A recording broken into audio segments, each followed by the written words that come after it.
Director of Fibro-Focus. I just want to express my gratitude, first of all, for Dr. Neha and Aragyam UK for welcoming me on this platform. Okay, Fibro-Focus, yes, it's partly from my own lived experience, but it's also to give a platform where people can get involved. Fibro-Focus is committed to supporting individuals dealing with fibromyalgia, while Aragyam UK focuses on promoting overall well-being through various initiatives and resources.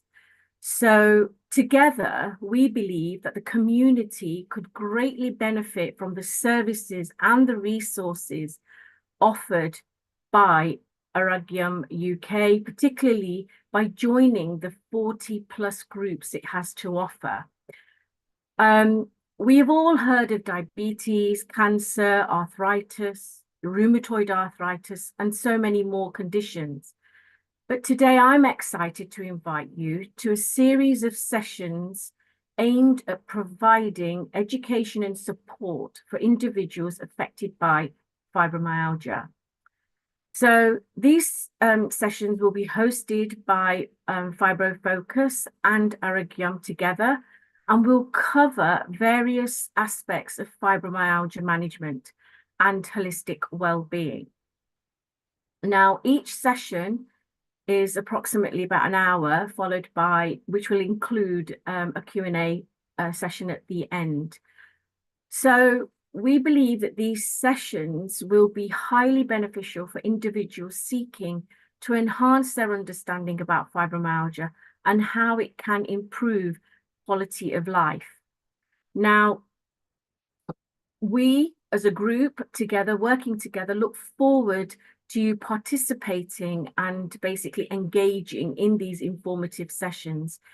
So what will you learn in these sessions in the coming weeks? Well, as participants, you will learn a variety of valuable insights and skills from the sessions.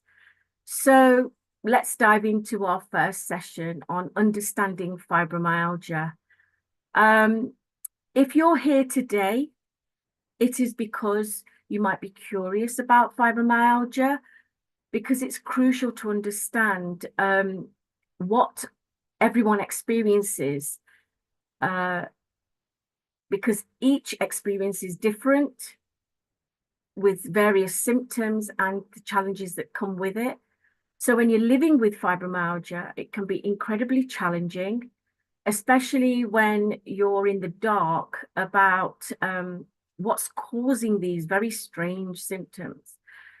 The frustration of not knowing what's wrong can lead to, anxiety to a level that is unexplainable, and uncertainty. And many people with fibromyalgia go through a long and frustrating process of visiting multiple doctors, specialists, undergoing various tests and examinations, only to receive inconclusive results and possibly misdiagnosis of something that's an underlying condition. So the waiting period can be emotionally, physically draining.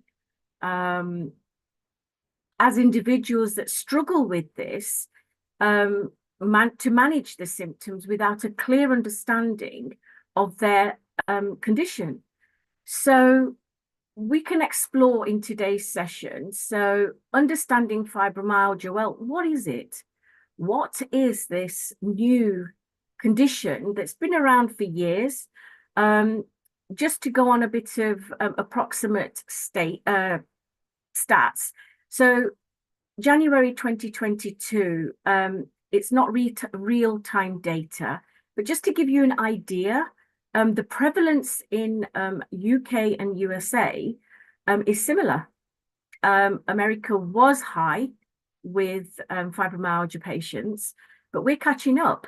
And it affects about 2.4 people in the population. So it's big enough, a big population enough. Now, fibromyalgia is a complex condition and highly misunderstood because of the condition that presents widespread pain, fatigue, a range of other complex symptoms, which sometimes we just feel that where do they all come from? People living with fibromyalgia face daily challenges, I can assure you, and that affects their physical and emotional, as well as their mental and their social well-being as a whole. Tasks that others might take for granted, such as getting out of bed in the morning or completing a household chore, and possibly even staying in employment, can be daunting for somebody with fibromyalgia. The frustration of not being able to participate in activities that they once absolutely enjoyed. And I know on my own personal journey, I moved away from possible people. And I started, you start becoming like, am I so different? Am I a different shade of blue, for example? And you start analyzing yourself. But the activities that you enjoy then, you may have a bit of debilitation in your hands or your mobility. And we always encourage people to still enjoy what they like doing, but it is challenging and some people don't understand. This can lead to feelings of, like I said, isolation, mild to moderate to extreme depression, where they even feel not worthy, and much more, I can assure you. And the symptoms, well, the symptoms of fibromyalgia vary from person to person. One may experience a high end, where another person will experience the low end of pain or discomfort. The common ones include widespread pain, fatigue, sleep disturbances, and absolute. It could be early morning ones, it could be late night, or it could be where they are disturbed all the way through the night, just by tossing and turning, but it's there. And also cognitive difficulties. So unknown mood swings that appear from absolute nowhere out the blue, but it's there. Again, it's not a misdiagnosis as such, but females, and I'm sure men as well, because they also go through a phase of andropause, but when we have menopause, the symptoms are similar. So you can be dismissive about it, and you just don't understand what's actually going on, because even with menopause, it starts in an early age and it creeps up on you, but it could be actually fibromyalgia. So that's just something to food for thought there. So these symptoms can fluctuate in severity. So every day is a bad day and a good day is a bonus. So it makes it difficult for an individual person to predict how they are going to feel on any particular day. So from one day to the next, it is very, very different. So there are times when the unpredictability of fibromyalgia symptoms can be so challenging to cope with as an individual to maintain the sense of normality in their daily life, to a point where you can be going out and you suddenly have to cancel.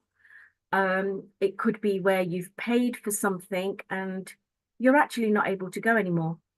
And it's frustrating for people around you, but it's more frustrating for the person coping with this, because it's like you feel like a revving car.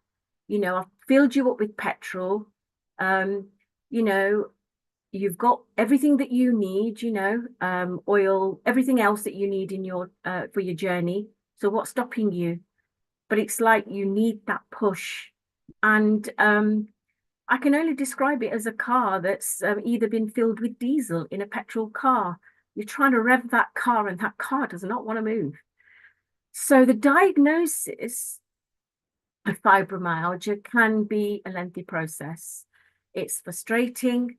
There's no specific tests. So doctors will rely on a combination of symptoms that present either through medical history in your timeline to make a specific diagnosis, although it is about going by some tender points in your body and how your muscles are presenting, because it doesn't just affect the joints of inflammation, but it does actually affect your muscles. So you can be walking or moving your arms, combing your hair, using the bathroom or brushing your teeth even.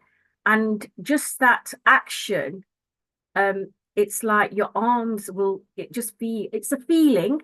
So, but it's physical, it's there. You cannot be dismissive about it. It's there. I know personally, I've been brushing my teeth and I don't even have the toothbrush in my hand, and I'm just brushing my teeth. But little did I know the actual toothbrush is in the sink.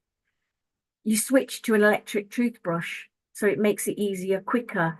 But I find it lazy because that movement actually moves your shoulder and your arm. So that's another topic for another day, which we'll discuss a little bit more in another session in the series.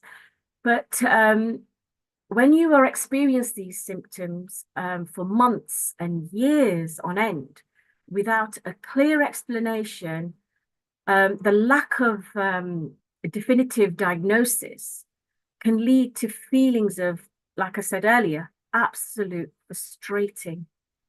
And then you start doubting yourself that, am I going a bit crazy here? And your anxiety levels go up, induced mental health, because you feel as if you don't belong even in your own body. It's like you've been taken over. And it's such a strange feeling, and I cannot express it, but I've lived it and I know how it feels. I'll talk about this, something that I've just thought of in a minute. But about validating the symptoms is difficult. Now, medication, now I am very much integrated medicine and having the holistic approach, even though you're on conventional treatment. And I will say in this session that please don't stop your medication. It is there to help you, but you can help yourself in other ways, because when you use conventional medicine, for it to work effectively, if you're calm, if you're composed, and we'll talk about this as well in next sessions as we go on again. And if you sort of have a strategy, your coping mechanism will be far, far easier, even on the worst day ever, because you will have an emergency plan in the back of your mind that, nope, I am going to do this. How am I going to do this? Well, okay, you've taken your medication, but it's still not working. So what else can you do? Is there something that's stressing you out? Can I eliminate that thought? Is it valuable? Do I need to know about it? Do I need to worry about it? So those little kind of things we'll talk about later in another session again. But they're little things that when you get out of bed, do a quick body scan and see what you can eliminate for that day. And focus on one thing that you want to do on that day. And I tell you what, that will get you out of bed. It really will. Now, while there is no cure for fibromyalgia, or specific cure, shall I say, again, we can help ourselves to manage the symptoms, which will help us to improve quality of life. Now, for some individuals, however, finding the right combination treatment using conventional and holistic approach can be challenging in itself as well, because again, not one shoe fits all. But medication can be a trial and error in itself. So you can be jumping from one medication. I know a colleague that's very badly got this, and she sort of mentioned that you can try medication for about 6 months, and it's like your body's sort of saying, right, I've had enough of you. Do you want to change the medication? Or can you change your strategy? Can you use something that's a bit more friendly on me as a body? So you have this little voice, and I always call it a Mabel, which is positive, and a Doris that's negative. And Doris will say, no, you can't do this. And Mabel will say, yes, you can. So if you have that fun element in it, um, trust me, you can get through the worst day ever. So like I said, medication is a trial and error process, and it requires patience and persistence and consistency as well. You know, having something one day, or even on a holistic approach, like if you did yoga or meditation or mindfulness for 3 days because it was a wow thing feeling, because somebody recommended it to you, it's about keeping that consistency and the pattern. That is crucial. So even if instead of doing something mindfully, eating mindfully, walking mindfully, you know, even when you're talking and you're listening, be mindful, you know, acknowledge how you're feeling. It's a feeling, it's a syndrome, nothing wrong with it, but it's about putting things into a constructive package that's right for you. It's a bit like a diet. You just re-educate and adjust everything that suit you. So medications can have an unpleasant side effect, which can also either heighten some of the symptoms that you're already having and experiencing, or it can actually add as creating another symptom, where then you need another medication for the symptom, and then you take another medication to have help with that symptom. So can you see your pill box starts growing and gets heavier, and it's overwhelming because you just don't know what's working.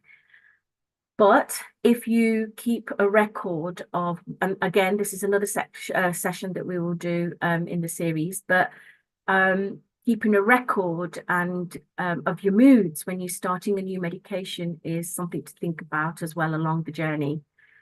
But each recommendation can or cannot be effective for everyone.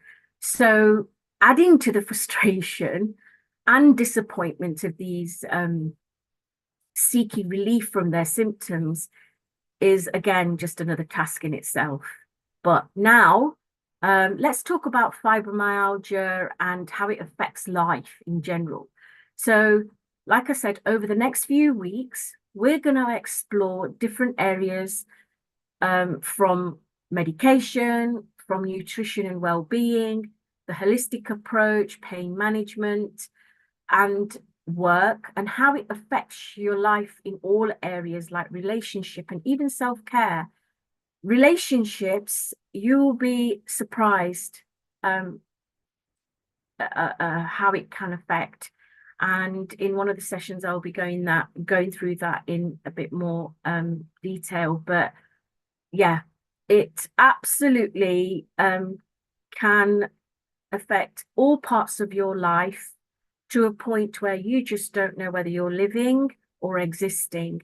So instead of existing, we try and revert back to living. And you will go through parts or months. No, shall I start with weeks or days, weeks, months, or even years, and it's you're fighting this battle, and then you'll have a day or a week or a month or even a full year where, yes, you've still got it, it's not disappeared, but because you've got into a pattern and created your own coping mechanism conventionally and holistically, you're able to now get out of this feeling sorry for yourself, shall I say, because I used to be like that. It's the woe me, why me? But it is as it is. But how we deal with it is so important. Living with fibromyalgia requires each individual to take responsibility and be accountable for certain things as well. And it to make significant adjustments, whether it's at home or at work, in their daily lives, to manage their symptoms and maintain overall well-being with simple tasks like going to work, socializing with friends, or getting even a good night's sleep, can become such a major challenge. For someone with fibro, or let's say fibromyalgia, the constant pain, fatigue, and other symptoms can also take a toll on the physical and emotional health, leading to feelings of frustration, isolation, and feeling hopelessness. It's like, oh, I can't do this. It's not happening. You know, like I said earlier about the car and putting the wrong fuel in. It's like you're pushing yourself, but you will get there. And I'll share something nearer to the end of the session that will help you to understand what I have been saying in this session. So let's dive into about the medication that works and what doesn't, and how to find the right balance. So we can explore about lifestyle changes, so alternative therapies, and the importance of just basically basic self-care.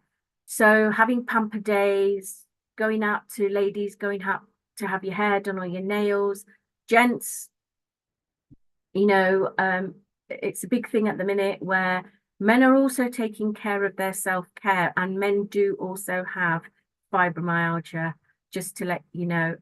I do know a child that's actually got it as well, which actually I was very surprised. But again, the parents have put a strategy in, and the child's doing, you know, perfectly fine and learning how to live and cope with it. So you just have to find something that helps you and the right forms of support around you in your network.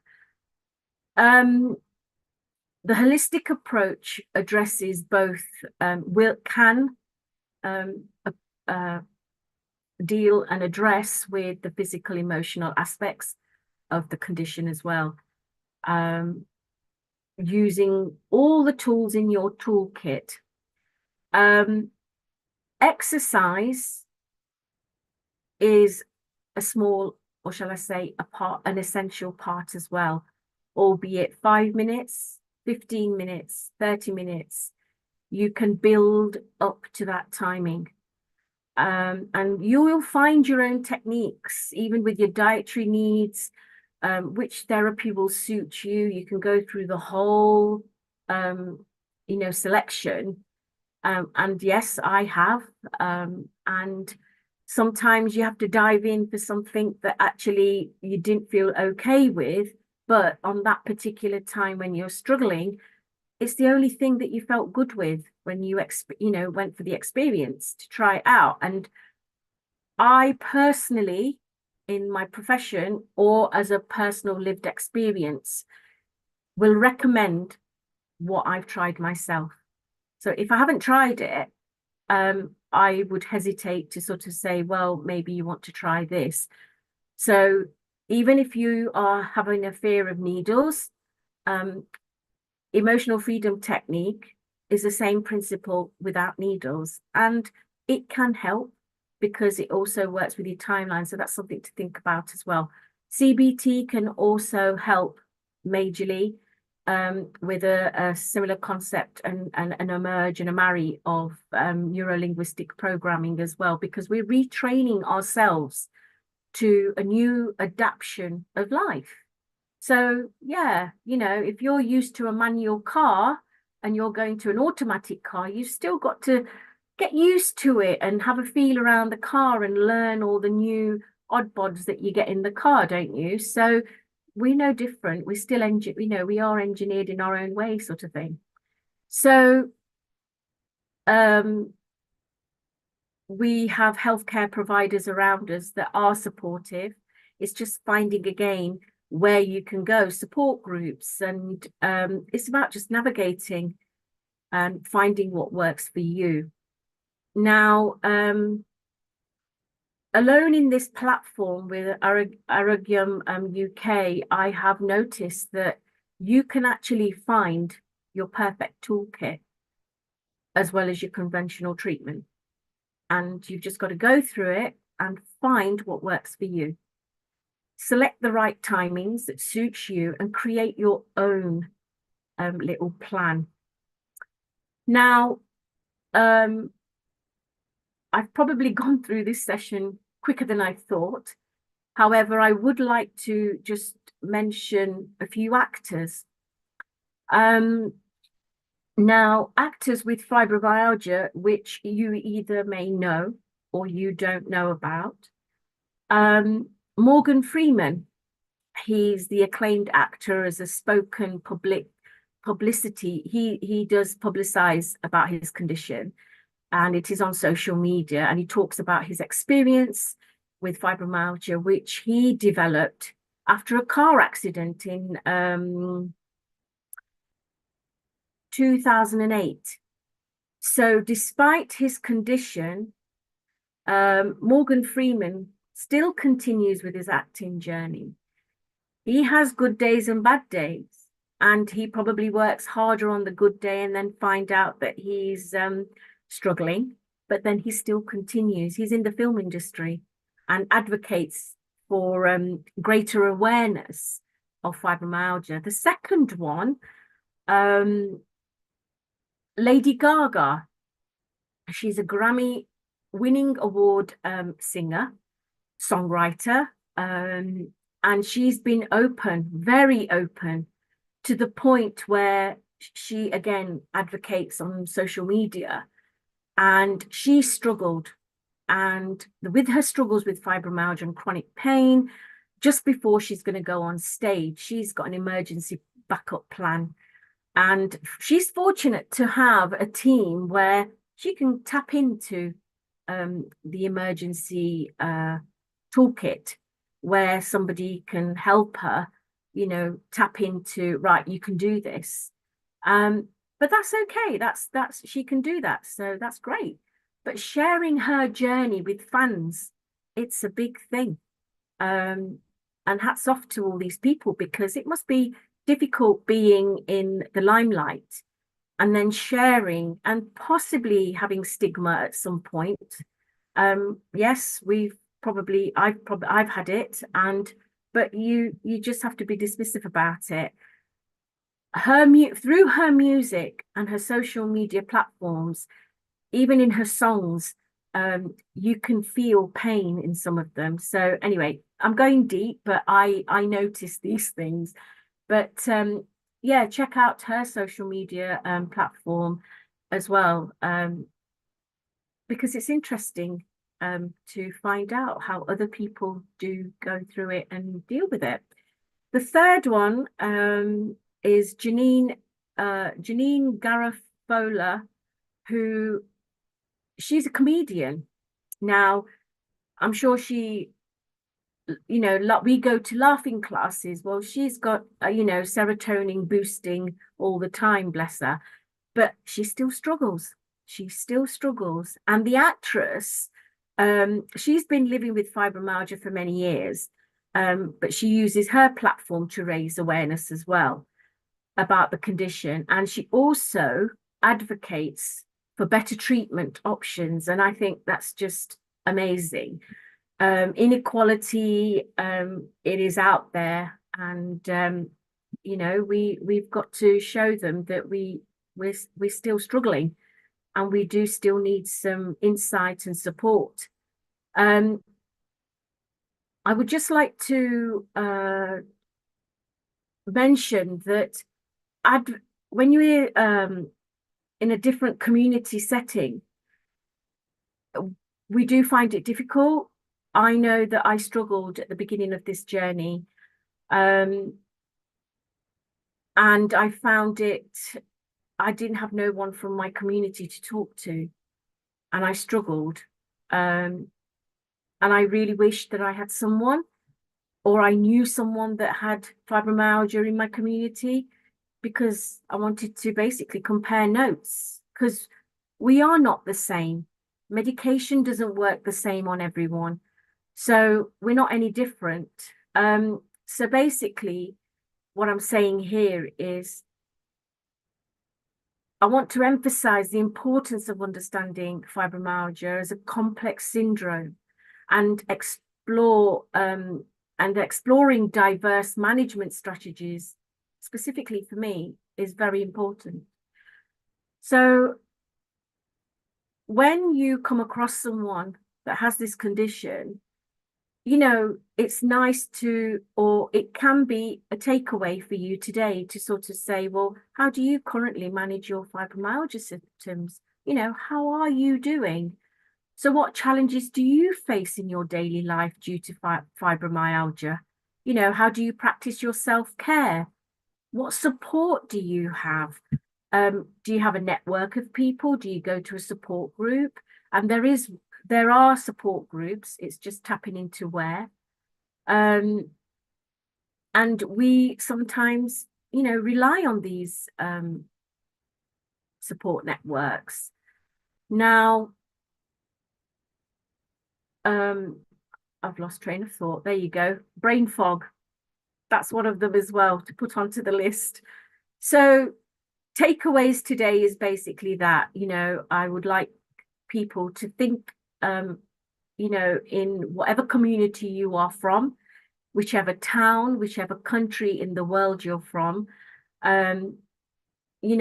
emphasize in your areas the importance of this complex syndrome and bringing diversity into it, because it is about inequality. And that is something that I'm working on myself because of the complex difficulties mentally that I had and the journey that I had, which brings me to, which I wanted to say was, I was actually told about 10 years ago that at that time, 10 years, that, and when you go for your so-called diagnosis, you go through rheumatology and they will do the tests. And they said, but because I couldn't walk, I was struggling to walk. And I just couldn't understand why my legs would give way and why my hip didn't want to move and, walk. I had a walking stick because I just wanted to be safe.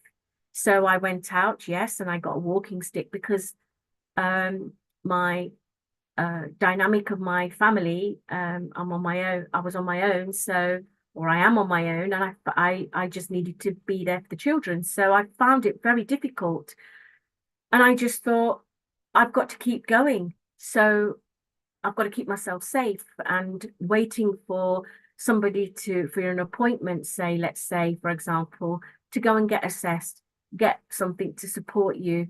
By that time, I had a fall and it just was very, again, frustrating. But it's about finding what works for you and forget about the noise surround environmental noises. Now, then I was told, oh, you'll be in a wheelchair in about 5 years, Bhavna. And I just looked at that person and I said, really?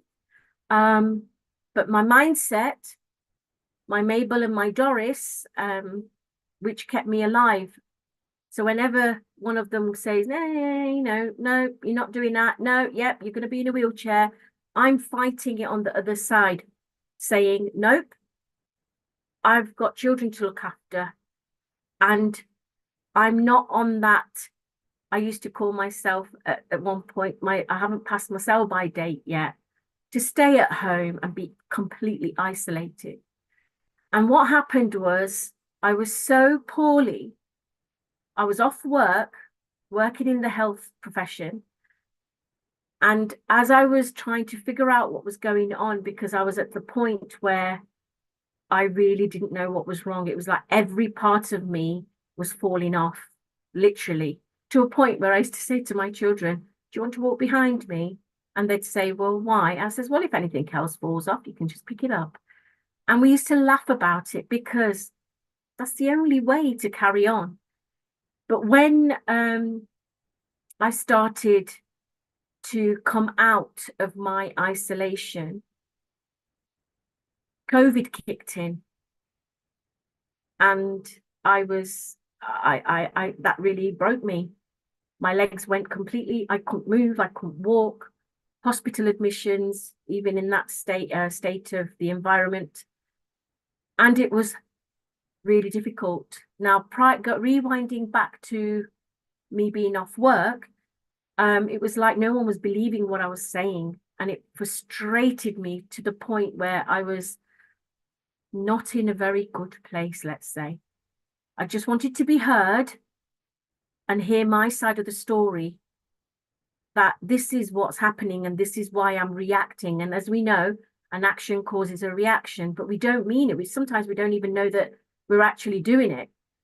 But as I said, COVID kicked in, so we were all isolated. But what kept me going was doing voluntary work online, because I still had that self-worth that, yeah, okay, I can't go out because of COVID. I couldn't go out because of my physical mobility issues, but I can help somebody still. And online was that way. And I started to feel worthy. And as COVID and the isolation for everybody in the world, we started going out. I started building my confidence again. And yes, I've had my ups and downs. I sometimes doubt my ability, that can I do this, but I'm not going to give up. And my takeaway on that is don't give up. Stick with me in these sessions, continue to participate in these sessions, and I am sure that you'll have a lot of information to take away. But I'm not in a wheelchair.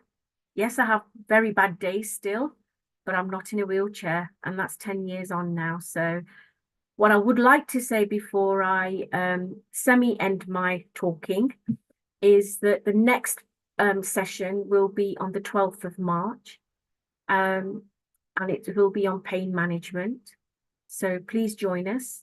I'm hoping to get a guest speaker who will be able to do a little bit of support on pain management.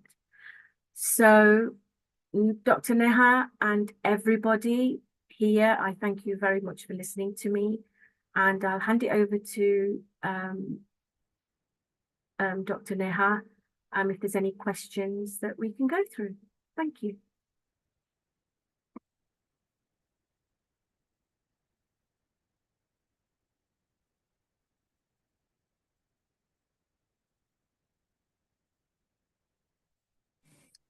Sorry, I missed a little bit because I had to go away.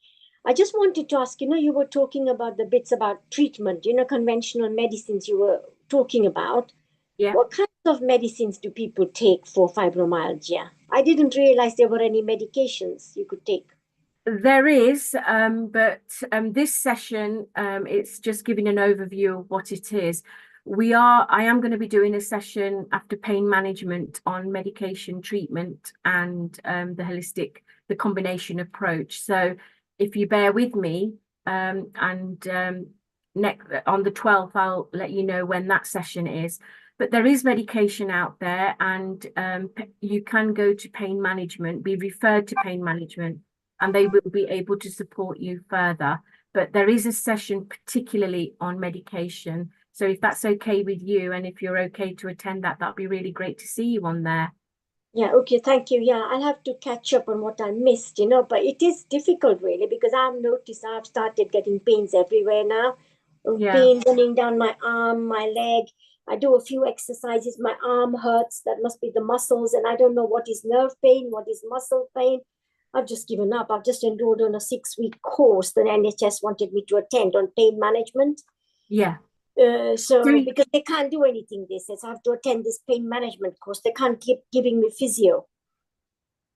Yeah, physio is there to sort of basically give you that jump start support. And then, like I said about accountability, it's about finding something that suits you as an individual person.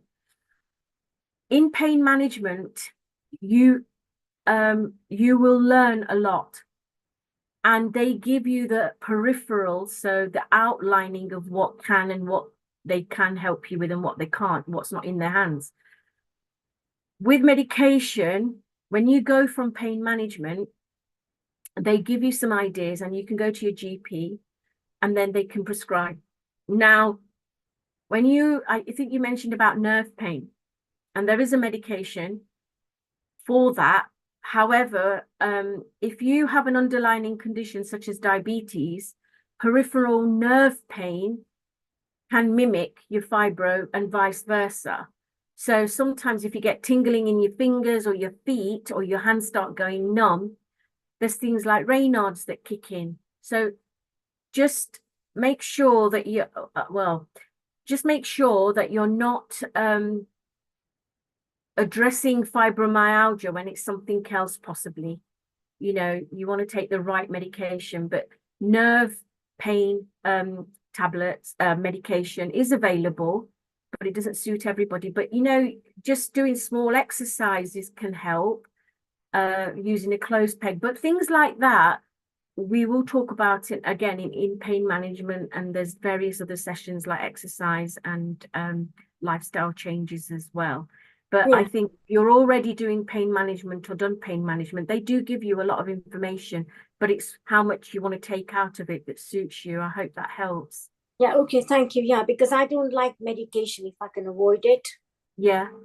Have you, again, like acupuncture, if you're not needle friendly, acupressure is good. And I know that on Aragium platform, there is various people that can support you in that, or signpost you, or if you go in, to a support group in your area, wherever you live, you will find someone that can support you if you have needle phobia. But acupressure is good because it works, it does take out some of the real tightness. And it's a bit, if you think about our body as a running tap, if you put your finger in the running tap, the water diverts into a different, it goes into a different pattern, doesn't it? It doesn't just flow straight. And that's all we're doing. If it's hurting here, we're just giving it a different way of flowing into a different area, because we don't want it here. We want you over there for a minute. So it's just finding, again, for everyone's different, and it's just finding what suits you. Yeah, no, acupuncture suited me. I did, but they can only give you 4 sessions on the NHS. So if I want to continue, I have to do it myself privately now.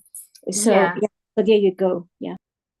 Well, in fairness, they're giving you 4 sessions, and again, it's just giving you a trial session, on the NHS, isn't it, really? Instead of you paying for 4 sessions. And this is where gratitude, we have to sort of impinge on that. Let's be grateful. And it gives you a test run. And if it didn't work for you, then that's okay. You've had a go. But if it does work, I would say, find someone that's reasonable around your area and carry on with it, because it does help. Yes, that's right. Thank you. You have an acupuncture pin in your ear, and they normally put it with a plaster on it. And then when you're in pain, you can just twiddle around with that part of the ear, so then the actual pin, and it doesn't hurt, but you can actually massage your own ears to give that pain relief, because on a holistic approach, our ear does represent many parts of our body as well. Is there anyone else?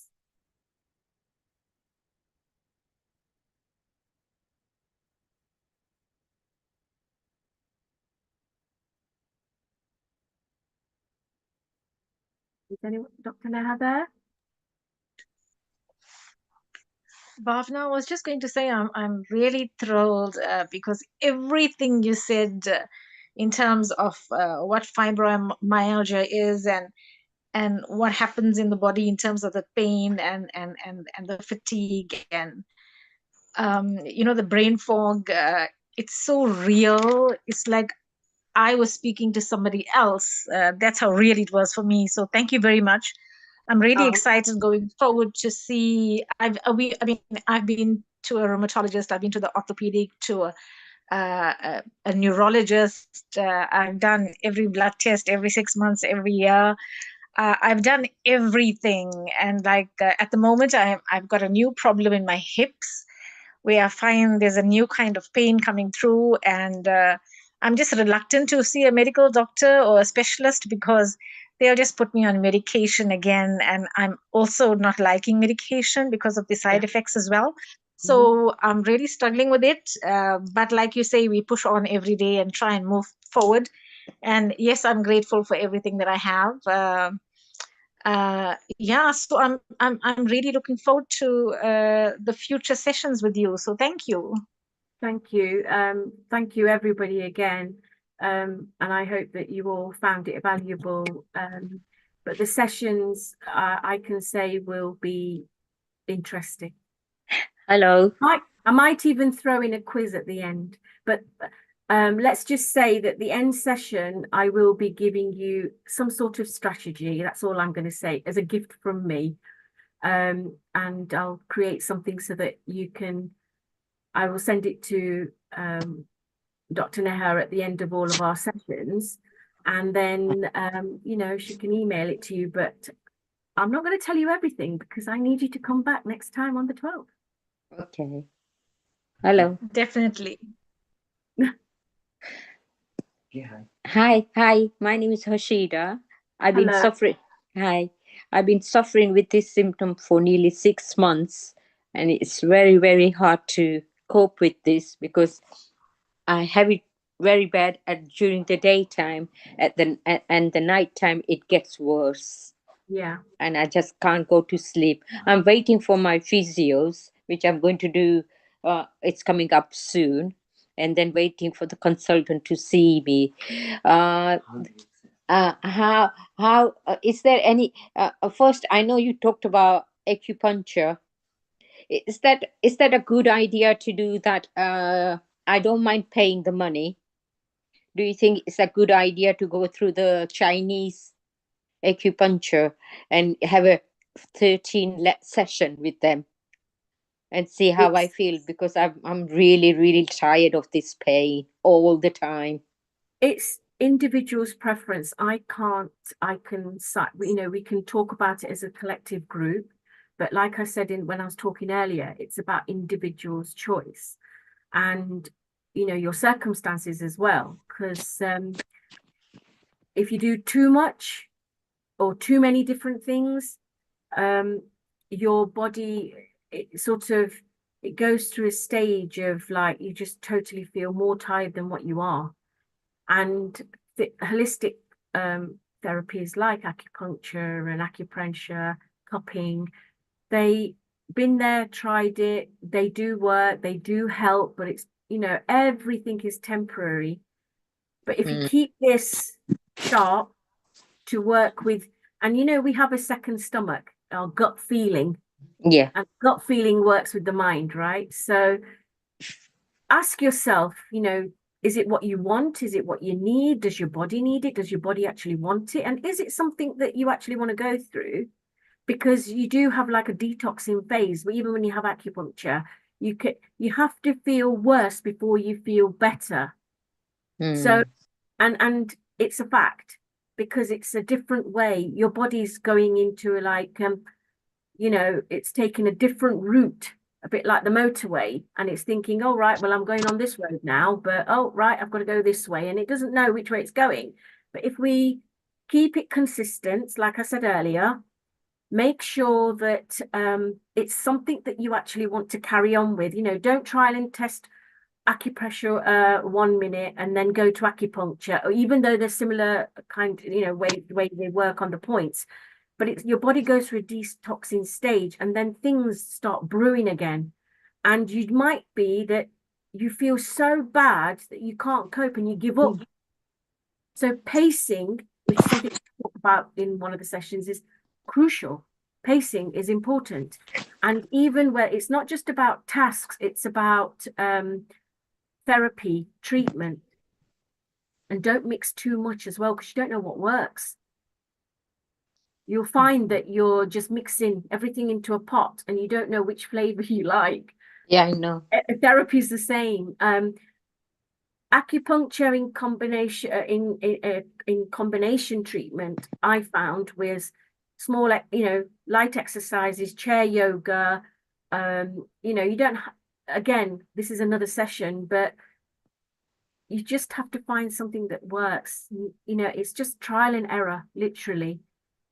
And if you want to fast track what can work for you, if you look at all areas of your life and see how much you're doing in what area, and then minimize them, and then start your treatment, and then start following and creating what works for you, that little toolbox will start growing. Again, let me just tell you, we've got roughly 8 sessions. And if I think of anything else, we can always create it and go to 12 if you want to. But Yes. there's about 8 sessions at the moment, which will take you up to the 8th session is literally, I'll be talking about creating your daily, some sort of routine. Okay. Thank you. Yeah. So that's a little bit of insight, but Yeah. I'd like to see you on the session. Yeah, thank you. Thank you so much. Yeah. I hope everyone, you know, I hope that this does help you. Don't give up. We are worthy. You know, we've just got to hydrotherapy. You know, if you go to the gym and you go to a jacuzzi and sit in there for a while, and then go to a sauna, hot and cold, you know, going into the cool pool and then going into a warm one, it does help. But it's just about temperature shock, because that's another thing that we experience, where it's not a hot flush, but personally, I can talk about where your skin just feels as if you're burning, and then the next minute you're so cold, it's like you've got to get some blankets on you, and it's really weird. It's such a weird, complex syndrome. Okay, thank you. Can I just say one thing here? The lady was just she got it for 6 months, her pain. I started in 86, so it's a long time I've been suffering. Obviously, I didn't have a title, but my symptoms are same since 1986. And because of the pain, I just kept doing so many different things. Yeah. Like, you know, you just do physiotherapy, then acupuncture, then you go to jacuzzi, then osteopathy, osteo something. Osteopath. Osteopath, yeah, Yeah. osteopath. And just so many medication. I was on amitriptyline. I have spoken to Dr. Neha before as well. Yeah. Then when you are on medication, when you have a small children, you just fall asleep. You make a mistake like leaving gas on or leaving a house open and things like that. So I decided not to go on a medication route since 2004. So 86 to 2004, I have taken so many medication, but then I stopped and I tried to just survive with paracetamol. Yeah. So that the lady before, I didn't check her name, but just one thing, because you are frustrated, you are in so much pain. So people will say, do this, do this, do this, but don't do all together. And I don't let anybody touch my body now. If I'm really, really bad, my son has learned how to massage, and that's the only one person. He knows exactly where mommy is suffering, and he's been doing it for 20 years for me. So, but I stopped everything. Hot water shower, I like. Time to time, I go jacuzzi and sauna, and that helps. And I'm just doing recently just the walking, because my left hip is quite bad as well, so going up and down is bad.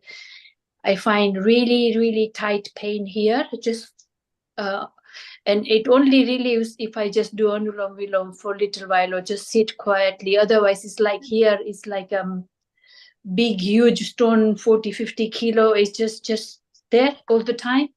Yeah. So only one suggestion, that if you do something, just do one at a time. Otherwise, it's just one after one treatment, second treatment, you just feel really bad.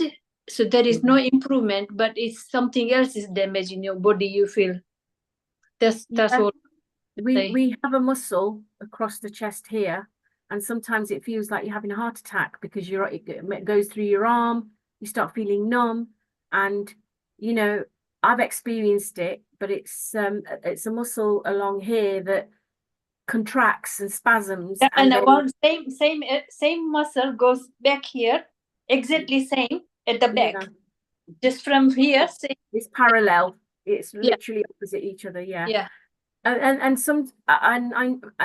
I'm not clinical, by the way, but from my own lived experience, I can say, you know, I literally, you feel as if like that's it, you're ready to go, and you feel you're having a stroke or a heart attack or something like this, and it actually isn't. It's just your muscles have just literally sort of said, right, I think you've done too much and you're not listening, and then that's it, bang, everything just bruised like a tea bag.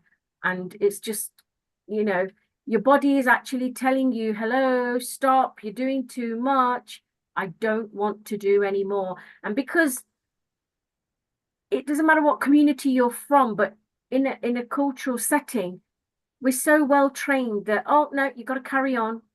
But now we're in a position in this era, in the 20th millennium era, where we are learning to say, sorry, can't do it, I'm not doing it.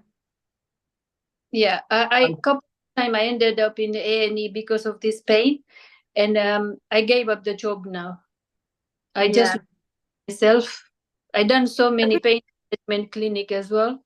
You mentioned something about amitriptyline, and I know this isn't the medication section or session, but if you're taking it in the morning, which technically you're not supposed to, you're supposed to take it in the evening, because it does cause drowsiness, I think, from what I remember. So taking it in the daytime, and the one thing I found is that when you're prescribed medication, they never tell you, well, I think it's happening now that they'll say, oh, take it like this, and this is how you should take it. And, you know, don't take it with this and don't take it with that.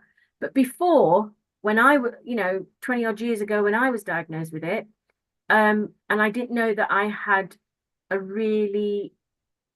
was actually struggling with another condition, which I didn't even know I had. And it just sort of like clashed. And that was a near-death experience, literally, until I started on the medication and then got that into balance. But to deal with one thing or another and then having to be alert all day, and you want to be independent, so you want to be driving, so then you've got to think about what time you take your medication. Again, that's another session. But amitriptyline, if you were taking it, it might be worth, if you wanted to try it again, but take it like, at tea time. So by the time it's starting to kick in properly, you're feeling drowsy and you have a good night's sleep, maybe. Putting a bolster under your legs so that the legs are sort of slightly propped up. That helps as well, because it helps with the spine structure. But again, that's another session that we can talk about. And I think Dr. Neha might want to wrap up. I'm not sure. Yeah. But I hope that helps everybody. And I hope, yeah,